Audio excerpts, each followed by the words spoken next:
I think that when it comes to reconciliation talks between Saudi Arabia and Qatar, I think it's important to remember that it is not the reconciliation itself that is the most important dynamic. The reality is that any reconciliation that takes place is likely to be limited, and Qatar and Saudi Arabia are not about to throw themselves into each other's arms. The suspicions remain there, and Qatar is well aware that the primary driver of these talks is a Saudi fear of a Biden administration, while Qatar believes that under a Biden administration it will not be as isolated as perhaps it was under a Trump administration. I think the most important dynamic that we have to focus on has actually to do with the UAE, which is being made to cede to Saudi Arabia. UAE doesn't want to reconcile. UAE sees no need for it in its own interest to reconcile with Qatar. It believes that it is perfectly capable to adapt to a Biden administration. And indeed, we saw in the language that UAE commentators and even the UAE ambassador to the US was speaking with, in that reconciliation was not on anybody's priority list, and even Abdul Khaliq Abdullah was saying there would be no reconciliation without the UAE's permission.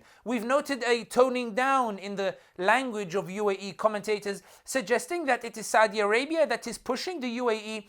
to come on board with regards to this reconciliation process. Saudi Arabia is saying to the UAE, this is what I want, this is in my interest, I expect you to respect that. And the UAE, when it's considering all of the dynamics, it believes that just as it did in Yemen when it pushed the STC to go back to the Riyadh agreement and enter the Yemeni government, it is being made to cede again to Saudi Arabia and go along with this reconciliation process. And Mohammed bin Zayed is expected not to attend the GC summit in Riyadh on the 5th of January and is expected to send Mohammed bin Rashid Al Maktoum, the Emir of Dubai.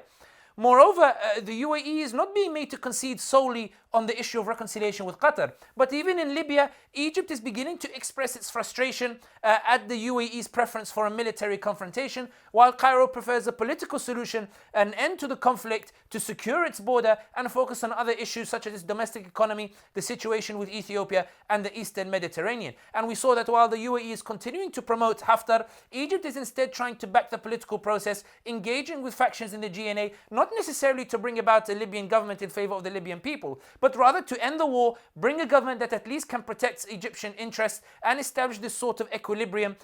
between itself, Russia, and Turkey. In other words, the UAE is beginning to see these two major powers on which it relies on in terms of expanding its influence in the region begin to assert themselves against what it sees as UAE interests. And it's always important to remember that part of the normalization of ties between the UAE and Israel is also rooted in a fear that the UAE one day might need to use Israel in order to keep Saudi Arabia and Egypt in check. And this is why serious questions will now be asked over the sustainability of the UAE's foreign policy, given that Saudi and Egypt are beginning to diverge in certain major issues that the UAE considers of paramount importance.